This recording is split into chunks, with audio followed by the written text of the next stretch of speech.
પરમ લીલા પ્રગટ તનયા.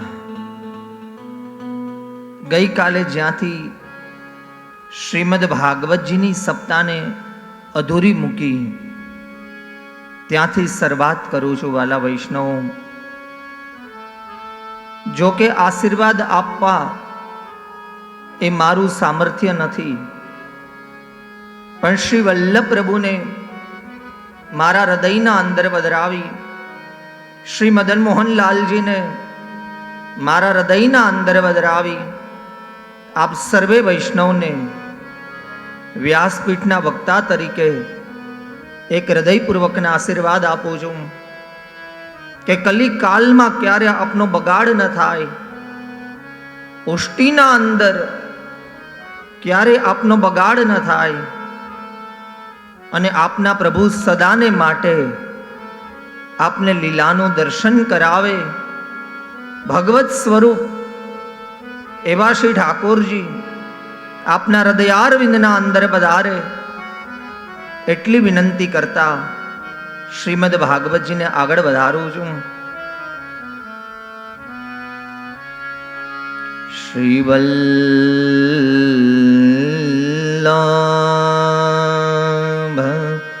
કરો कृपा दीजिए दान महाराज ज्ञान, वेद शास्त्र पुराण सार श्रीमद भागवत, नाम महिमा गुण अपार करो कृपा.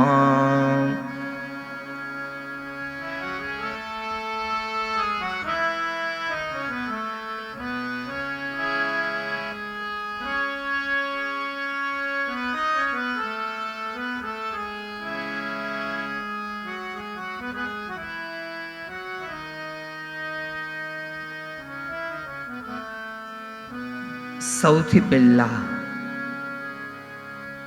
મૂલ મંગલાચરણ અને મંગલાચરણના અંદર 3 મંગલાચરણ શ્રી મહાપ્રભુજી, વેદ વ્યાસજી અને સુખદેવજી. મહાપ્રભુજીનું મંગલાચરણ તો આપણે કર્યું, હવે આવે છે વ્યાસજી. શબ્દ, શ્લોક, જ્ઞાન અને આધાર. સચ્ચિદાનંદ રૂપાય વિશ્વોત્પત્યાદિ હેતવે તાપત્રય વિનાશાય શ્રી કૃષ્ણાય વયમ નમઃ. करारविन्देन पदारविन्दं मुखारविन्दे विनिवेशयन्तं वटस्य पत्रस्य पुटे शयानं बालमुकुन्दं मनसा स्मरामि. श्री कृष्ण गोविंद हरे मुरारी, हे नाथ नारायण वासुदेव. जेवे पिबस्वा मृतमेत देव, गोविंद दामोदर माधवेति. विक्रेतु कामा किल गोपकन्या, मुरारी पादार पितचित्तवृत्ति. दत्यादिकं मोहवशाद्वोच, गोविंद दामोदर माधवेति. गृहे गृहे गोपवधो कदम्बा, सर्वे मिलित्वा समवाप्य योगं पुण्यानि नामानि पठन्ति नित्यं गोविन्द दामोदर माधवेति सुखावसाने इदमेव सारं दुःखावसाने इदमेव ज्ञेयं देहावसाने इदमेव जाप्यं गोविन्द दामोदर माधवेति श्रीकृष्ण राधा वर गोकुलेश गोपाल गोवर्धननाथ विष्णु जिह्वे बस्वा मृतमेतदेव गोविन्द दामोदर माधवेति। एक ज कड़ी बधा वैष्णव मारी साथे बोलजो। श्री कृष्ण गोविंद हरे मुरारी हे नाथ नारायण वासुदेव श्री कृष्ण गोविंद हरे मुरारी। ओम नमो भगवते वासुदेवाय। ओम नमो भगवते वासुदेवाय। ओम नमो भगवते वासुदेवाय। ओम नमो भगवते वासुदेवाय। नमामि यमुनामहं सकलसिद्धिहेतुं मुदा मुरारिपदपङ्कज स्फुरन्दमन्दरेणोत्कटां तटस्थनवकानन प्रगटमोदपुष्पाम्बुना सुराशूरसुपूजित स्मरपितु श्रियं बिभ्रतिं कलिन्दगिरिमस्तके पतदमन्दपुरोज्ज्वला विलासगमनोलसत् प्रगटगण्डशैलोनता सघोषगतिदन्तुरा समधिरूढदोलोत्तमा मुकुन्दरतिवर्धिनी जयति पद्मबन्धोषुता। बोलो श्री वल्लभाधीश की जय। श्याम सुंदर श्री यमुने महारानी की जय। श्री गुसाई जी परम दयाल की जय। वल्लभ कुल समस्त परिवार की जय। अपने श्री गुरुदेव की जय। वल्लभ कुल समस्त परिवार की जय।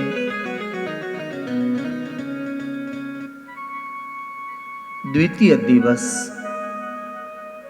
आप सर्वे वैष्णवों ने मंगल बधाई आपू छूं। આજના ઉત્સવની, આપણી પરંપરાની, આપણી સંસ્કૃતિની, વેદવ્યાસજીના વિચારની, સુખદેવજીના જ્ઞાનની અને પરીક્ષિત રાજાના શ્રવણની. કહેવાનું મન ઘણું હતું, પણ સમયની એક મર્યાદા ગઈકાલે ન કહી શક્યો, પણ આજે ખુલાસો કરું છું વાલા વૈષ્ણવ. શ્રીમદ ભાગવતજી એ સાક્ષાત ભગવત સ્વરૂપ, જેના અંદર પ્રભુનું વાંગમય સ્વરૂપ સમાયેલું છે. નામ, સ્મરણ, ભક્તિ, કીર્તન, તન્મયતા, સેવા, રસ, પ્રાપ્તિ, ફલ અને ગુણ જેના એક સમાન એવું શ્રીમદ ભાગવતજી.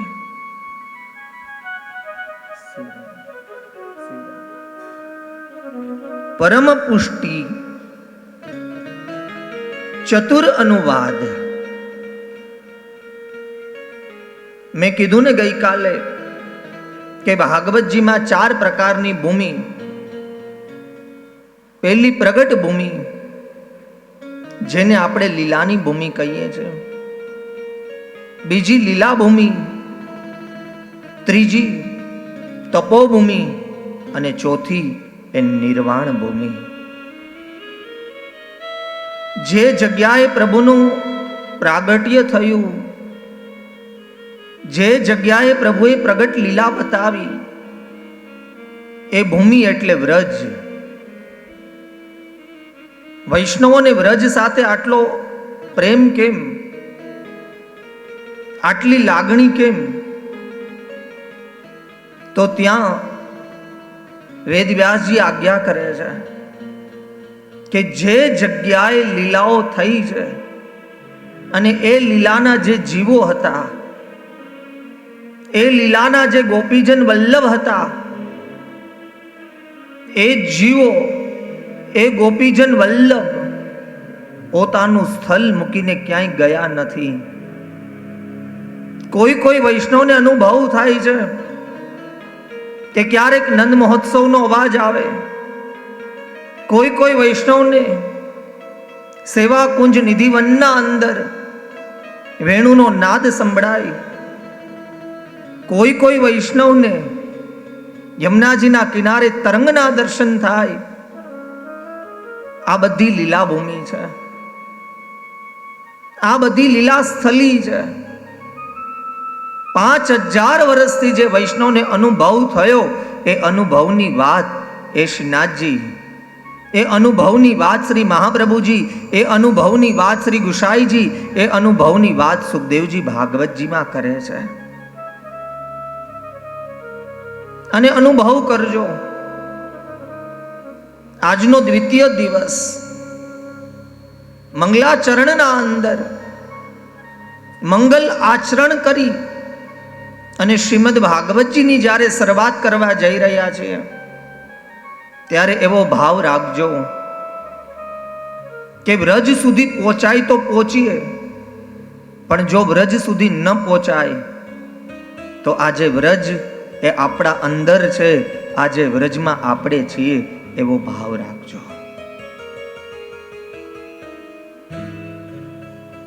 પહેલું કારણ, શ્રીમદ ભાગવતજીના દરેક શબ્દ બહુ સમજી વિચારીને અધ્યાયની શરૂઆત કરતા, શ્લોકની શરૂઆત કરતા, મહાત્મયની શરૂઆત કરતા આપ સર્વે વૈષ્ણવને સૌથી પહેલા આનંદની એક જ વધાઈ આપું છું. વાલા વૈષ્ણવ, કે આનંદનું સ્વરૂપ એટલે શ્રી મહાપ્રભુજી અને પરમ આનંદનું સ્વરૂપ એટલે શ્રી ઠાકોરજી. મહાપ્રભુજીથી ઠાકોરજી જુદા નથી અને ઠાકોરજીથી શ્રી વલ્લભ જુદા નથી. એક એવો ભાવ રાખજો કે મારા ગુરુદેવ છે એ જ શ્રી વલ્લભ અને શ્રી વલ્લભ છે એ જ મારા ગુરુદેવ છે.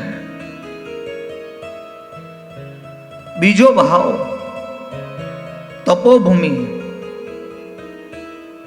તપોભૂમિ કોને જાણવી, તપોભૂમિ કોને કેવી, અને તપોભૂમિનું મહાત્મય શું?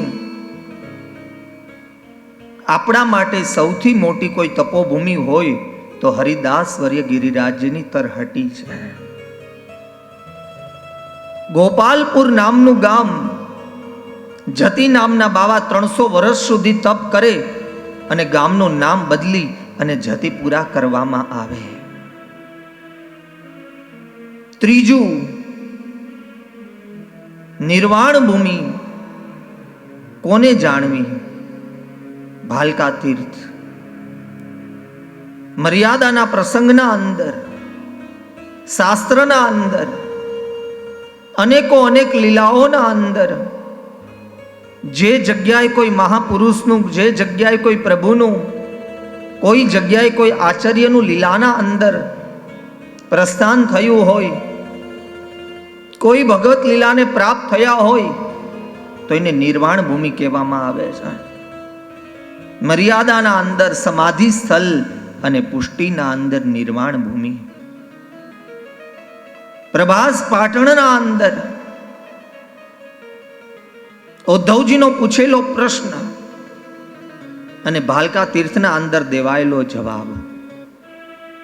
ઉદ્ધવજીનો પહેલો પ્રશ્ન કે આપ લીલાના અંદર પધારી રહ્યા છો, હવે અમારું કોણ?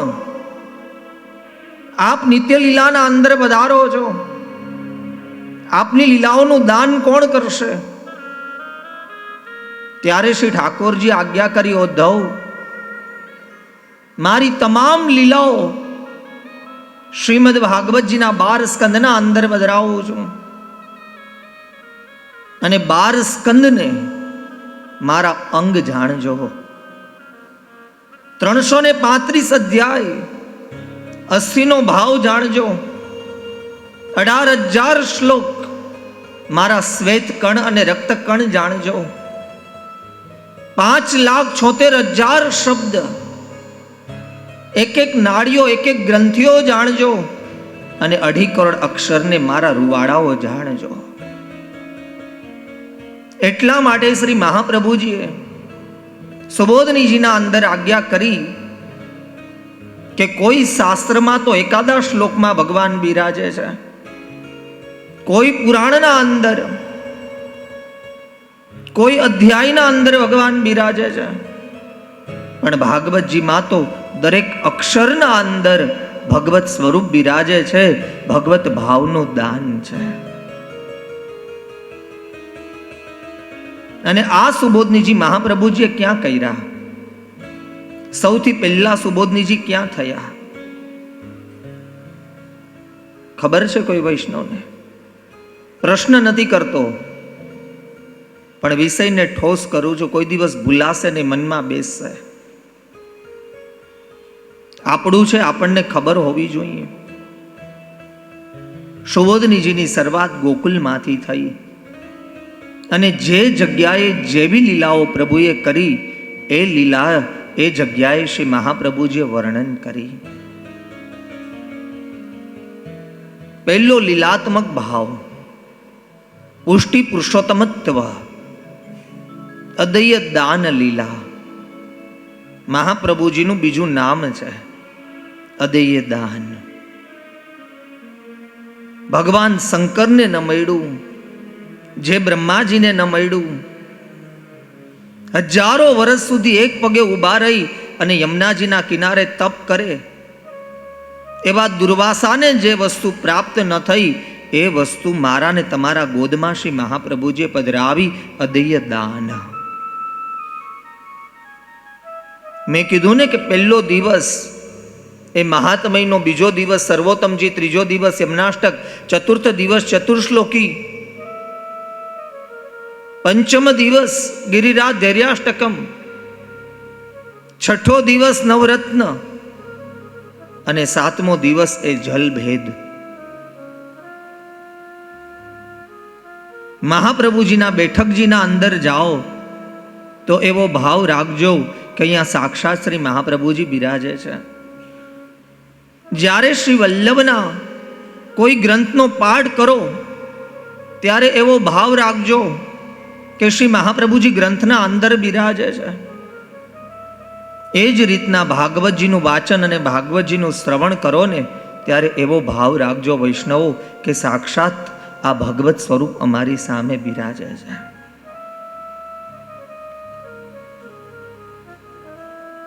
અહીંયા ફલ છે, અહીંયા ભક્તિ છે, અહીંયા જ્ઞાન છે. મુક્તિનો પ્રકાર એ પુષ્ટિનો નથી, ભક્તિનો પ્રકાર એ પુષ્ટિનો છે વાલા વૈષ્ણવ. ભાગવતજી એ ભક્તિનું દાતા છે, ભાગવતજી મુક્તિનું દાતા નથી. મુક્તિ કેવી રીતના મળે? માણસ કહે ને કે ગુજરી ગયા પછી મુક્તિ મળે, પણ કઈ રીતના? તો એનો જવાબ શ્રી મહાપ્રભુજી આપે છે કે મુક્તિ તો એક કટોરી દહીંમાં મળે. ભાગવતજીનું સ્વરૂપ એ તો ભક્તિ કરવાનું છે. સવારના સમય શ્રી વલ્લભના મનના અંદર વિચાર આવે કે મારા ઠાકોરજીના માટે એક કટોરી દહીં મળે. વૈષ્ણવ વ્રજને ત્યાં વ્રજમાં આઈ રાણીને ત્યાં દહીં લેવાને માટે આવે અને આઈ રાણીએ પ્રશ્ન કર્યો કે એક કટોરી દહીં તો આપું, પણ બદલામાં તમે મને શું આપશો? વૈષ્ણવે વિનંતી કરી કે જે માગશો એ આપીશ. આઈ રાણીએ વિનંતી કરી કે મુક્તિ આપશો? વૈષ્ણવે મુક્તિ આપી. આઈ રાણીએ સાડીના છેડે ગાંઠ બાંધી. વાર્તા પ્રસંગ. એટલા માટે શ્રી મહાપ્રભુજી આજ્ઞા કરી કે મુક્તિ તો એક કટોરી દહીંમાં મળે. ભક્તિ કરવાનું કોઈ સાધન હોય તો તે ભાગવતજી છે. ભક્તિ કરવાનું કોઈ લીલા સ્થલી હોય, કોઈ પ્રેમાત્મિકા ભક્તિનું સ્વરૂપ હોય તો એ ભાગવતજી છે. મેં ગઈકાલે કીધું ને કે ભગવાન મેળવવા એ સર્વસ્વ નથી, પણ ભાવ મેળવવો એ સર્વસ્વ છે વાલા વૈષ્ણવ. અને ભાવનું દાન એ ભાગવતજી કરે છે. આજે આપણા વિચારો કેવા છે? 7મા દિવસે આપણા વિચારો કેવા હશે? 3 વાગે આવીએ ને આપણા વિચારો કેવા હોય? 7 વાગે અહીંયાથી ઊભા થઈને જાય ને આપણા વિચારો કેવા હોય? મારા ને તમારા વિચારોનું પરિવર્તન એ ભાગવતજી કરે છે. મારા ને તમારા વિચારોનું પુનરાવર્તન એ ભાગવતજી કરે છે. જે વસ્તુઓ લખેલી છે, જે વસ્તુઓ વાંચેલી છે, જે વસ્તુનો વૈષ્ણવ અનુભવ કરી રહ્યા છે, એ અનુભવ માત્રથી, લીલા માત્રથી કોઈ દર્શન આપે તો તે શ્રીમદ ભાગવતજી આપે છે. યત કિંચિનમ તદર્શનમ. માત્ર વાંચવામાં આવે નહીં, સાંભળવામાં આવે એ નહીં, પણ સાચા ભાવથી જો દર્શન પણ થઈ જાય ને તો જીવના અશુભોનો નાશ થાય, જીવના અમંગલનો નાશ થાય. એટલા માટે શ્રી મહાપ્રભુજી આજ્ઞા કરી. એટલા માટે શ્રી વલ્લભે 3 પ્રકાર, આદિ ભૌતિક, આધ્યાત્મિક અને આધિદૈવિક, 3 લીલાઓ, રાજસ, તામસ અને સાત્વિક. ભાગવતજી છે એ સાત્વિક લીલાના અધિકારી છે. આમાં તામસે છે, રાજસે છે. મર્યાદાના જીવ છે એ રાજસ ભાવથી, તામસ ભાવથી. પણ જે પુષ્ટિ જીવ છે, અને પુષ્ટિ એટલે કૃપા, કૃપા એટલે ફલ, ફલ એટલે જ્ઞાન, જ્ઞાન એટલે લીલા, અને લીલા એટલે ભાવ. તમામ વસ્તુઓ એકબીજાની સાથે જોડાયેલી છે. પહેલા તો પુષ્ટિનું ફલ કૃપા. તો કૃપાનો અર્થ, कृपा भई तब जानिए, कृपा भई तब जानिए जब दिखे अपने दोष. गई काले समझाયું પણ થોડોક સમય ઓછો હતો. આપણે બધા જ્ઞાન માર્ગી નથી વાલા વૈષ્ણવ, આપણે બધા કૃપા માર્ગી છે, એટલું યાદ રાખજો. આપણે કોઈ જ્ઞાનથી, કોઈ તપથી શરણે આવેલા નથી. આપણે માત્ર ને માત્ર શ્રી મહાપ્રભુજીની કૃપાથી શરણે આવેલા છીએ. જ્ઞાનમાં પ્રશ્ન હોય, જ્ઞાનમાં ક્રિયા હોય, જ્ઞાનમાં કર્મ હોય, પણ કૃપામાં તો માત્ર ફલ જ હોય. અને ઉત્તમમાં ઉત્તમ ફલ કયું? સાક્ષાત પૂર્ણ પુરુષોત્તમ. મહાપ્રભુજીએ ફલ સ્વરૂપે સેવાનું દાન કર્યું. મહાપ્રભુજીએ પોતાની લીલા દ્વારા પ્રભુની સેવાનો અર્થ પોતાની લીલાથી સમજાયો. લીલા દેખાડી પ્રાકૃતની જે તે મિસે મોહ્યા સુર રીપુ તે વૈશ્વાનર શ્રી વલ્લભ છે નામ વાલો સુંદર રૂપ સ્વજન હિતકા. લીલાનો અનુભવ કરી અને જીવને વૈષ્ણવને અનુભવ કરાયો. અને અનુભવ ક્યારે થાય? આ વસ્તુનો અનુભવ કેવી રીતના થાય? જેવી રીતના વાયુનો સ્પર્શ નથી થતો પણ અનુભવ થાય છે, જેવી રીતના અગ્નિનો સ્પર્શ નથી થતો પણ અનુભવ થાય છે, એવી જ રીતના શ્રી મહાપ્રભુજી અનુભવ કરાવે તાપ કલેશાનંદો. અગ્નિનો જે તાપ છે, વાયુનો જે કલેશ છે, એમાંથી જે આનંદ છે એ આનંદની વસ્તુ એ શ્રીમદ ભાગવત છે. એટલા માટે વ્યાસજી આજ્ઞા કરી તાપત્રય વિનાશાય. 3 પ્રકારના તાપને હરનારી, 3 પ્રકારના તાપને દૂર કરનારી શ્રીમદ ભાગવતજીની કથાનું શ્રવણ કરાવું છું. સત ચિત્તને આનંદ આપનારી, શ્રી કૃષ્ણના સુધી પહોંચાડનારી અને કૃષ્ણને જીવ સુધી પહોંચાડનારી કથાનો પ્રારંભ કરું છું. શ્રી કૃષ્ણાય વયમ નમઃ. વ્યાસજીને તો પ્રિય છે, પણ જે પ્રભુને પ્રિય છે એવું શ્રીમદ ભાગવતજી. જે પ્રભુને સાંભળવું ગમે છે અને જેના શ્રવણ માત્રથી, જેના ચિંતન માત્રથી, જેમના નામ માત્રથી જીવના દોષ દૂર થાય,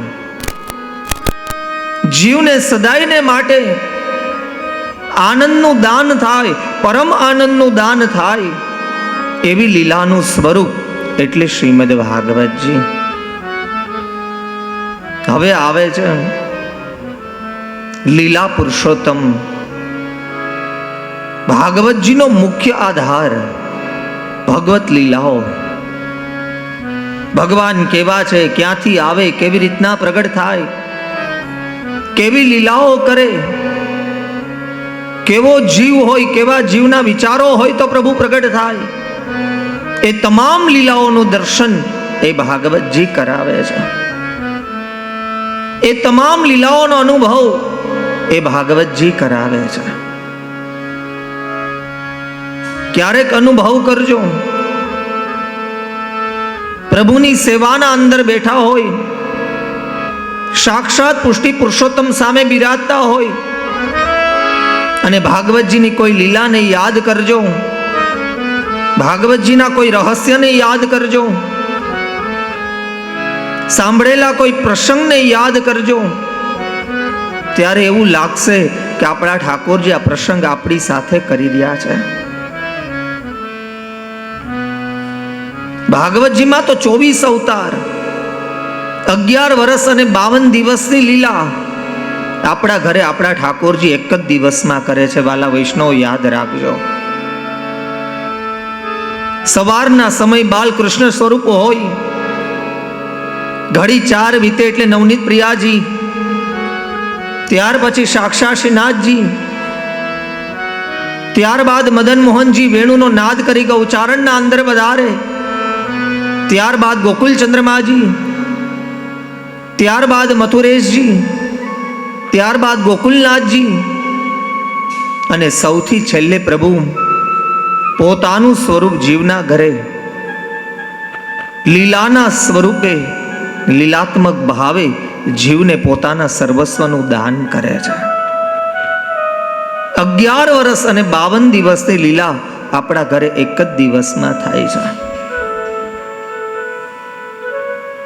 આ લીલાનો અનુભવ છે, આ પ્રભુના સ્વરૂપનો અનુભવ છે. અનુભવી બિના અનુભવ કોણ જાણે, ખાખરાની ખિસકોલી આંબાના રસને શું માણે. મર્યાદાનો જીવ હોય, પ્રભુનો ક્યારેય સ્પર્શ ન થયો હોય, પ્રભુની ક્યારેય સેવા ન થઈ હોય, ક્યારેય જીવ સેવાના અંદર અંગીકાર ન થયો હોય, એ શું જાણે. હવે આવે છે જ્ઞાન ભૂમિ, જ્ઞાનને પ્રગટ કરે એવી ભૂમિ. આપણા પુષ્ટિના અંદર જ્ઞાન ભૂમિ 3, એક તો ચંપારણ્ય, બીજું જગન્નાથપુરી અને ત્રીજું ભાંડેરવન. આ પુષ્ટિની 3 જ્ઞાન ભૂમિ છે. પ્રભુએ પોતાના સ્વરૂપનું જ્ઞાન કરાયું, શ્રી મહાપ્રભુજીએ પોતાના સ્વરૂપનું દુનિયાને જ્ઞાન કરાયું.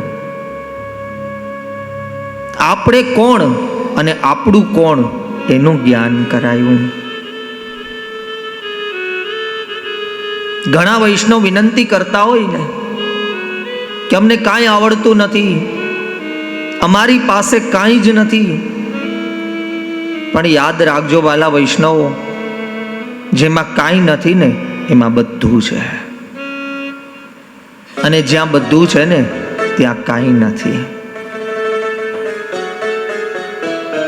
સમજાય છે? કાંઈ નથી આપણો ભાવ છે કે પ્રભુ સિવાય કાંઈ નથી. પણ જ્યાં સંપત્તિ છે, ધન છે, વૈભવ છે, ત્યાં ભગવત નામ નથી. અને આનું સૌથી સચોટ ઉદાહરણ રામાયણ પુસ્તક આપે છે. લંકાના અંદર જાનકીજીને જ્યારે અશોક વાટિકાના અંદર રાખ્યા અને લંકીની આવે, જાનકીજીને પ્રશ્ન કરે કે રાવણની વિનંતીને સ્વીકારી લ્યો, રાવણની આજ્ઞાને સ્વીકારી લ્યો. એ સમયે જાનકીજીએ વિનંતી કરી, આ તું નહીં પણ લંકાની ભૂમિનો અહંકાર બોલી રહ્યો છે, આ તારા શબ્દ નથી. રાવણના ઘરનું જે અન્ન તારા પેટના અંદર છે એ અન્નનો શબ્દ નીકળી રહ્યો છે.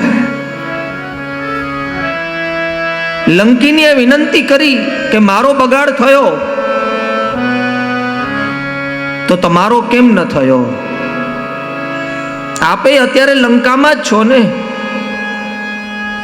એ સમય જાનકીજીએ વિનંતી કરી કે જ્યારે મારું હરણ કરવામાં આવ્યું અને જે જગ્યાએથી મારું હરણ થયું એ જગ્યાની માટી ભીની હતી અને ભીની માટીના પોપડા હજી પણ મારા ચરણના અંદર ચોઈટા છે. એ ભૂમિ હજી મારા ચરણના અંદર ભૂમિની રજ લાગેલી છે, અને જ્યાં સુધી ભૂમિની રજ મારામાં લાગેલી છે ત્યાં સુધી મારો વિચાર નહીં બગડે. યાદ રાખજો વાલા વૈષ્ણવ, શ્રી મહાપ્રભુજી આજ્ઞા કરે છે કે વ્રજની ભૂમિનો એક વખત સ્પર્શ થાય, લીલાત્મક ભૂમિના એક કણનો સ્પર્શ થાય, ભગવત શ્રવણ કોઈ જગ્યાએ થતું હોય એવી ભૂમિના એક રજકણનો સ્પર્શ થાય તો જીવના અશુભોનો નાશ થાય અને જીવનું સદાયને માટે શુભ થાય. અહીંયા સુખદેવજી વર્ણન કરે છે, અહીંયા સુખદેવજી રચના કરે છે. વેદ વ્યાસજી શબ્દ આપે અને શ્રી મહાપ્રભુજી વ્યાસજીના શબ્દ એ શ્રીમદ ભાગવતજીના અંદર વર્ણન કરે. હવે આવે છે 5મું નામ. કયું આવશે? બોલો મારી સાથે, બોલાવું છું. ભાગવતજીની શરૂઆત એ સર્વોત્તમજીથી કરું છું. લીલા દેખાડી પ્રાકૃતની જે, તેમી સે મોહ્યા સૂર રીપુતે. વૈશ્વાનર શ્રી વલ્લભ છે નામ, બાલો સુંદર રૂપ સ્વજન હિત કામ. કૃષ્ણ ભક્તિ કરે જન શિક્ષા ને કાજ, આપે અખિલ ઈષ્ટ શ્રી વલ્લભ રાય. ઉપાસનાદિક માર્ગ જે અન્ય, તેનો મોહ ટાળીને કીધા સેવક અનન્ય. રોષ દ્રષ્ટિ કરે ભક્તિ શત્રુ પ્રજાળ, ભક્ત સેવંતા સુખ સેવા રસાલ. એમની ભક્તિ વિના નહીં સેવા સાધ્ય, તે કારણથી કહીએ દુરારાય. જેમના ચરણ સરોજ દુર્લભ દર્શાય, તેમના ઉગ્ર પ્રતાપ ત્રિલોકમાં કહેવાય. વચનામૃત કરી પૂર્યા સેવકનાર્થ. શ્રીમદ ભાગવત સમુદ્ર મંથન અર્થ. શ્રીમદ ભાગવતજીનો સમુદ્ર જેવડો અર્થ. એક બે વસ્તુ નહીં, આખા સમુદ્ર જેવડો અર્થ કરી અને ભાગવતજીનું રસપાન કરાવવામાં આવ્યું. અહીંયા ભાગવતજી બે પ્રકારે છે. એક તો પ્રમેય અને બીજું પ્રમાણ. પુષ્ટિજીવો છે એના માટે ભાગવતજી પ્રમેયમાં છે કે અમારું સર્વસ્વ છે, પણ પરીક્ષિત રાજા જેવા જીવોના માટે પ્રમાણ છે. પરીક્ષિતે પ્રશ્ન કર્યો કે ભાગવતજી શ્રવણ કરું એનું ફલ શું? ભાગવતજીની લીલાઓનું શ્રવણ કરું એની ફલશ્રુતિ શું? તો વ્યાસજી પ્રગટ કરે છે શબ્દને, અને સુખદેવજી જેવા વક્તા પરીક્ષિત જેવા જેમના શ્રવણ કરતા. વ્યાસજી વિનંતી કરે છે કે 4 વેદ, 6 શાસ્ત્ર અને 17 પુરાણનો સાર એટલે 18મું પુરાણ શ્રીમદ ભાગવતજી.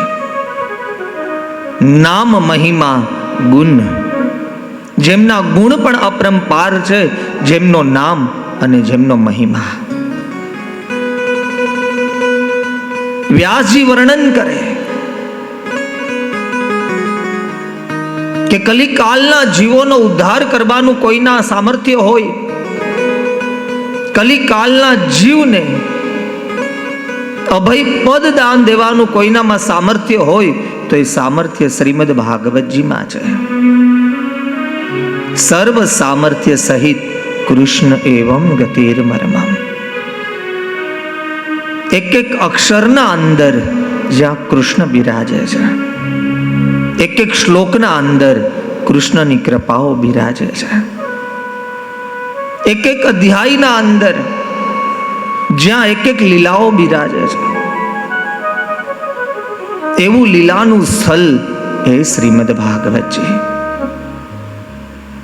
હવે કરું છું ભાગવતજીના મહાત્મયની શરૂઆત. આટલું સમજ્યા પછી જ્યારે વિષય થોડોક ઠોસ થયો, મજબૂત થયો, 16 ગ્રંથના અંદર પહેલો ગ્રંથ કયો આવશે? જવાબ હું જ આપીશ, પણ વિષય ઠોસ કર્યો છો. ચિંતા સંતાન હંતારો યાત્પાદામ ભોજરીનમ શ્વિયાનામ તાનિજાચાર્યાન પ્રણમામી મૌર્મૌર યદનુગ્રહતો જંતુ સર્વ દુઃખાર્તિકો ભવેત. સર્વ ચિંતાઓને દૂર કરનારું, સર્વ ચિંતાઓમાંથી મુક્ત કરાવનારું ભગવત સ્વરૂપ દરેક ધર્મનું, દરેક માર્ગનું મંગલાચરણ જુદું છે. કોઈ પોતાના ગુરુદેવને યાદ કરી ભાગવતજીનું મંગલાચરણ કરે, કોઈ પોતાના સ્વરૂપને યાદ કરી ભાગવતજીનું મંગલાચરણ કરે, પણ આપણું મંગલાચરણ તો મહાપ્રભુજીને યાદ કરીને છે વાલા વૈષ્ણવ. અને યાદ રાખજો, મંગલાચરણના એક એક શબ્દના અંદર શ્રી મહાપ્રભુજીનું એક એક સ્વરૂપ છે. જેમ સર્વોત્તમજીના અંદર શ્રી વલ્લભની લીલાઓ છે, એ જ રીતના મંગલાચરણના અંદર એક એક શબ્દમાં શ્રી ઠાકોરજી, શ્રી મહાપ્રભુજી અને શ્રી યમુનાજીનું સ્વરૂપ સમાયેલું છે. ચિંતાનો ત્યાગ કોણ કરાવે કે જેનામાં ચિંતા ન હોય? પોતે જ ચિંતાનું પોટલું માથે લઈને ફરતો હોય તો એ ચિંતાને દૂર ન કરાવી શકે. એટલા માટે શ્રી મહાપ્રભુજી આજ્ઞા કરી કે ભગવત કૃપાથી મારામાં લેશ માત્ર ચિંતા નથી, અને આ ભગવત સ્વરૂપનું જે પાન કરે તેને પણ લેશ માત્ર ચિંતા ન રહે. ત્યારબાદ તાર શબ્દ, તાર અક્ષર, મારો ને તમારો તાર એ પ્રભુની સાથે જોડ્યો. મારો ને તમારો સંબંધ એ સાક્ષાત પુષ્ટિ પુરુષોત્તમની સાથે કરાયો. બે વસ્તુની લીલાનું મહત્વ. બ્રહ્મ સંબંધ આપી અને આપણને તો પ્રભુની સાથે જોડ્યા, પણ યાદ રાખજો, બ્રહ્મ સંબંધ આપી અને પ્રભુને પણ આપણી સાથે જોડી દીધા છે. માત્ર આપણને પ્રભુ સુધી નહીં, પણ ભગવાનને આપણા ઘર સુધી કોઈ પહોંચાડ્યા હોય તો એ શ્રી મહાપ્રભુજી છે, યાદ રાખજો. હવે આવે છે મર્યાદા અને પુષ્ટિ. સમજાય છે ને બરાબર? મેં કીધું ને કે શરૂઆતમાં થોડો કંટાળો આવશે, કારણ કે તમે બધા વાર્તા સ્ટોરીના સાંભળવાના ટેવાયેલા છો. પણ ભાગવતજી એ વાર્તા સ્ટોરી નથી. કંટાળો નહીં લઈ આવતા. જેવા તમારા વિચારો હશે ને એવું દર્શન થશે. મારું કામ તો બોલવાનું છે, મારું કામ તો વક્તવ્ય આપવાનું છે, પણ જેવો તમારો ભાવ હશે ને એવું દર્શન થશે વાલા વૈષ્ણવ. જેવી તમારી પ્રીતિ હશે ને એવું દર્શન થશે.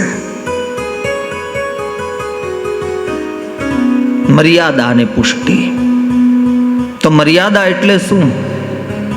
જ્યાં જીવને રોજ મંદિરે જવું પડે, પોતાનું ઘર મૂકી અને જીવ મંદિરે દોટ મૂકે, ત્યાં પુષ્ટિનો નિયમ ઊંધો છે કે પ્રભુ પોતાનું ઘર મૂકી અને જીવના ઘર સુધી પધારે, એ પુષ્ટિ. મર્યાદામાં રોજ માણસ પ્રભુના પાસે કઈ માગે, વિનંતી કરે, જ્યારે પુષ્ટિના અંદર પ્રભુ માગી માગીને આરોગે. ધર્મ અને ધર્મી સ્વરૂપ. નામ સહસ્ત્ર લીલાદિક. સહસ્ત્ર લીલાઓ, સહસ્ત્ર નામ એક જ લીલાના અંદર મહાપ્રભુજીએ સમાવી લીધા. અદેય દાન. આપણને પ્રભુનું દાન કર્યું અને પ્રભુને આપણા જેવા જીવોનું દાન કરાયું. બ્રહ્મ સંબંધ. શ્રી કૃષ્ણ શરણમ મમ. એક વખત બોલો ત્યારે મહાપ્રભુજીને યાદ કરવા, એક વખત બોલો ત્યારે ગુરુદેવને યાદ કરવા, એક વખત બોલો ત્યારે વ્રજને યાદ કરવું, એક વખત બોલો ત્યારે હરિદાસ વર્ય ગિરિરાજજીને યાદ કરવા, એક વખત બોલો ત્યારે યશોદાજી નંદ બાવાને યાદ કરવા, એક વખત બોલો ત્યારે 84,252 ને યાદ કરવા, એક વખત બોલો ત્યારે આપણા ઘરના બધા વૈષ્ણવને યાદ કરવા વાલા વૈષ્ણવ.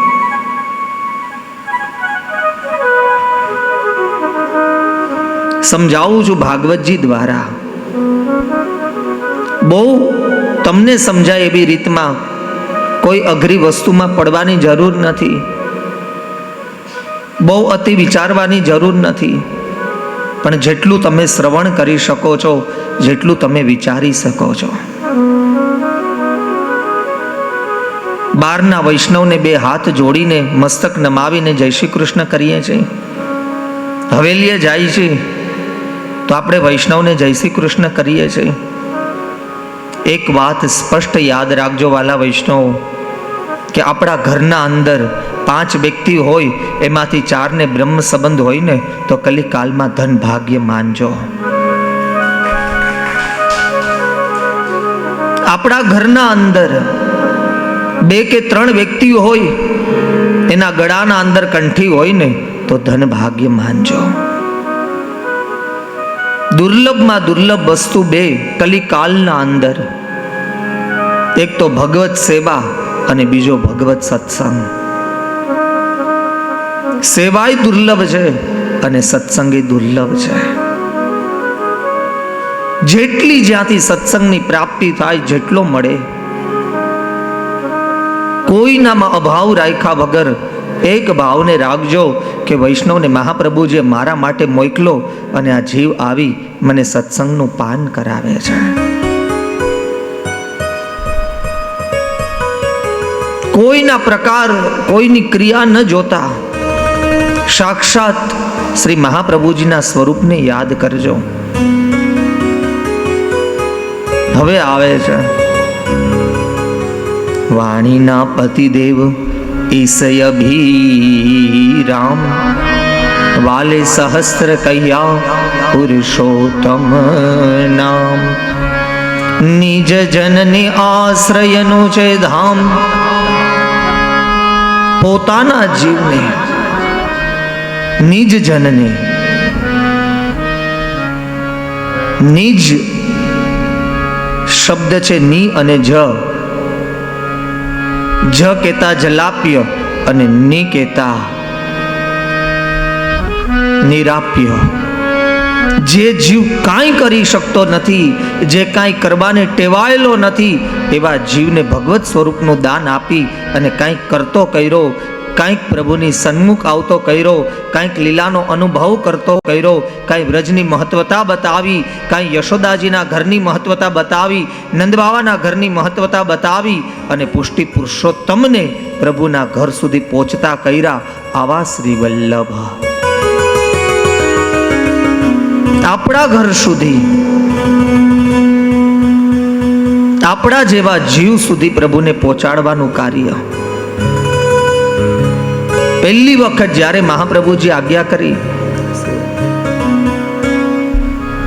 અને વિનંતી કરી કે આપને વૈષ્ણવના ઘરે પધરાવું છું, આપને વૈષ્ણવના માથે પધરાવું છું, આપ પધારશો? શ્રીજી બાવાએ સ્પષ્ટ ના પાડી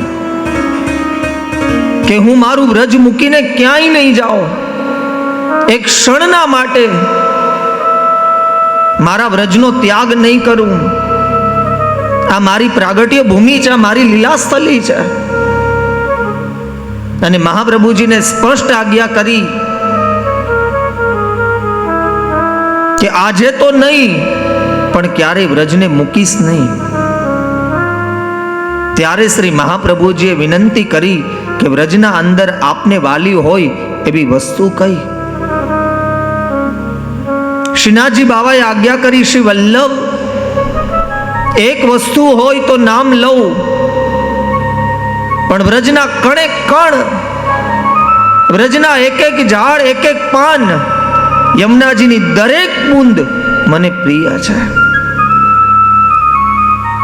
અને એ સમયે શ્રી મહાપ્રભુજીએ વિનંતી કરી કે આ વ્રજના કણે કણને, આ વ્રજના તમામ સંબંધને, આ વ્રજના તમામ લીલાઓને વૈષ્ણવના ઘરે આપની સાથે જાપીજી ન કરાવું તો હું શ્રી વલ્લભ ન કહેવાઉં.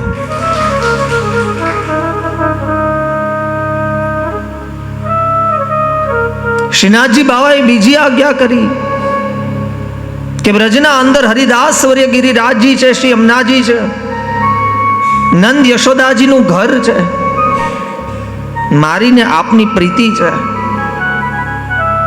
શ્રી મહાપ્રભુજી આજ્ઞા કરી, વિનંતી કરી કે જે કૂવામાંથી, જે નદીમાંથી આપનું જલ વરી અને જારીજી ભરવામાં આવે અને કોઈ જીવ એક વખત યમનાષ્ટકનો પાઠ કરે તો જારીજીનું જલ શ્રી યમુનાજી ન થાય તો હું શ્રી વલ્લભ ન કહેવાઉં.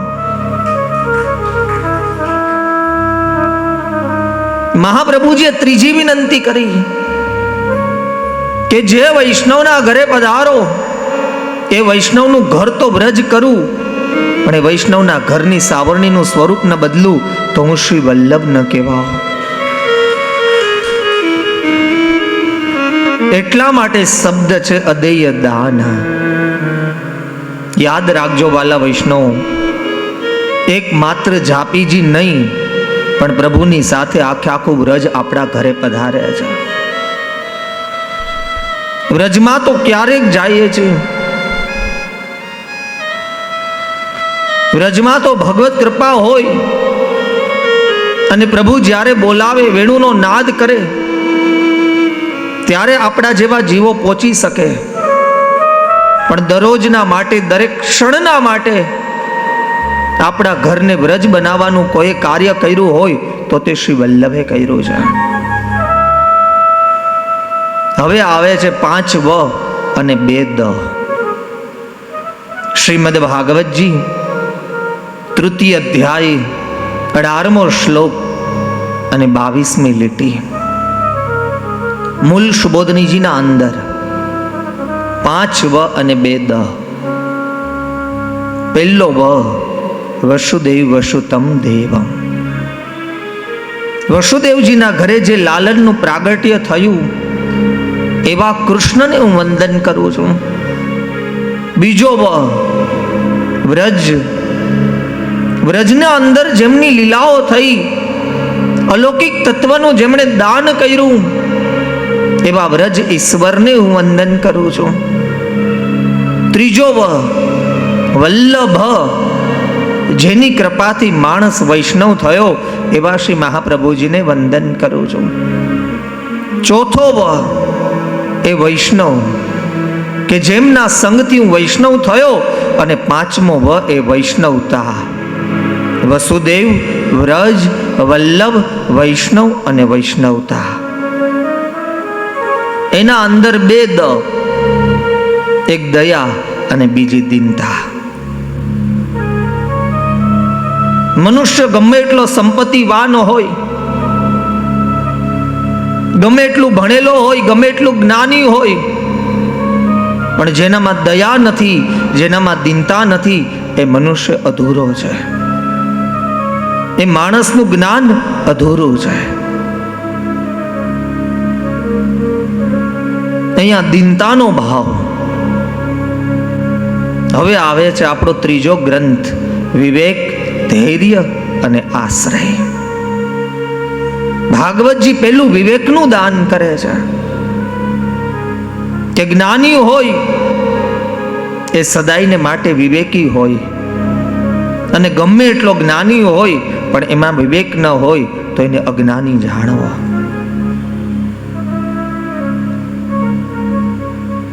આ જ વસ્તુનું મહત્વ, આ જ વસ્તુનું સમર્પણ એ ભાગવતજી કરાવે છે. સંપત્તિના ઢગલા હોય, 4 વેદનું જ્ઞાન હોય, કદાચ 18 પુરાણનું જ્ઞાન હોય, તમામ શાસ્ત્રનું જ્ઞાન હોય, પણ વિવેક ન હોય તો એ જ્ઞાનને કરશો શું? અહીંયા શ્રીમદ ભાગવતજી પેલા વિવેકને પ્રગટ કરે છે. તમારા ઉપરથી નહીં, મારા ઉપરથી સમજાવું છું વાલા વૈષ્ણવ. હું એવું ધારું કે કથા મંડપના અંદર આવું અને બધાના હાથ જોડાયેલા હોય તો પેલા મારા 2 હાથ જોડાયેલા હોવા જોઈએ. હું તમને માન ના આપી શકું તો તમારી પાસે માન માંગવાનો મારો કોઈ અધિકાર નથી. બીજું ધૈર્ય. ભાગવતજી ગમે તેવી પરિસ્થિતિના અંદર, ગમે તેવી સ્થિતિના અંદર ધૈર્યવાન બનાવે છે. અને ભાગવતજીના જાણકાર હશે એ ધૈર્યવાન હશે. સમય આવે, ક્રોધ આવે, લીલાઓ બદલે, મનુષ્ય છીએ. ક્યારેક લૌકિક વિચારો આવે, કારણ કે એમાંય મહાપ્રભુજીની વિજ્ઞપ્તિ છે, પાષણ પ્રચુરે લોકે. ક્યારેક ગતિ ભૂલાય, પણ જો તમારામાં ધૈર્ય હશે તો તમારી વસ્તુ તમને પાછી મળીને જ રહેશે. તમારામાં ધૈર્ય હશે તો દુનિયામાં જેટલું તમારા માટે નિર્માણ થયું એ વસ્તુની પ્રાપ્તિ તમને થશે. ત્રીજું આવે છે આશ્રય, દ્રઢતા. એક આશ્રિત રહેવું, અંધશ્રદ્ધાનો ત્યાગ કરી અને શ્રદ્ધાવાન બનવું. પ્રભુ આપણા છે, આપણે પ્રભુના છીએ. અને એક વસ્તુ સ્પષ્ટ સમજી લેજો વાલા વૈષ્ણવ, કે મહાપ્રભુજીએ હાથીની અંબાડી ઉપર બેસાડ્યા, હવે ગધેડાનો વિચાર આપણાથી ન કરાય. બહુ સ્પષ્ટ વિનંતી કરું છું. પ્રભુની સેવા હાથીના અંબાડી જેવી છે. ગળાના અંદર બે કંઠી હાથીની અંબાડી જેવી છે. વલ્લભે આટલું દાન કર્યું હોય પછી દોડીને કોઈને હાથ બતાવવા ન જવાય. સમજાય છે? શ્રદ્ધાવાન બનજો. તમે કોઈને હાથ બતાવો, કોઈ મનુષ્ય કઈ કઈને કેટલું તમને કહેશે, કેટલું સંભળાવશે. કાં તો થયેલું કહેશે અને કાં તો થવાનું કહેશે. પણ પ્રભુ ઉપર વિશ્વાસ એટલો રાખજો કે જે શરીરને ભગવાને બનાવ્યું એ જ હથેળીને પ્રભુએ બનાવી છે, એને કોઈને બતાવીને પ્રભુ પર શંકા ન કરતા. નહીતર સમય દામોદરદાસ સંભલવાળા જેવો આવશે. શ્રદ્ધાવાન બનજો, નીતિવાન બનજો. ચતુરાઈનું દાન એ ભાગવતજી કરે છે, પણ ચતુરાઈ કેવી? કપટવાળી નહીં, નિષ્કપટ. અને હવે વ્યાસજી ખુલાસો કરે છે. ભાગવતજીના પ્રસંગને આગળ વધારતા વ્યાસજી વિનંતી કરે છે કે જગતમાંથી જે વસ્તુ જોઈએ એ વસ્તુ પહેલા બીજાને આપતા શીખો. જે વસ્તુ મેળવવી છે એ વસ્તુ બીજાને દેતા શીખો. આ જગતમાં તમે કોઈને માન આપશો તો આ જગતમાં તમને માન મળશે. દુનિયાના અંદર કોઈને પ્રેમ આપશો તો દુનિયાના અંદર તમને પ્રેમની પ્રાપ્તિ થશે. અને એ જ પ્રેમાત્મિકા ભક્તિનું સ્વરૂપ એ ભાગવતજી છે. એ લીલાનું સ્વરૂપ એ ભાગવતજી છે. દ્રઢ વિશ્વાસ, જે પ્રભુમાં પ્રીતિ છે, જે પ્રભુની સેવા કરી રહ્યા છો, જે પ્રભુને રોજ તમારી ગોદના અંદર તમે પધરાવી રહ્યા છો, એ જ વસ્તુની મહત્વતા.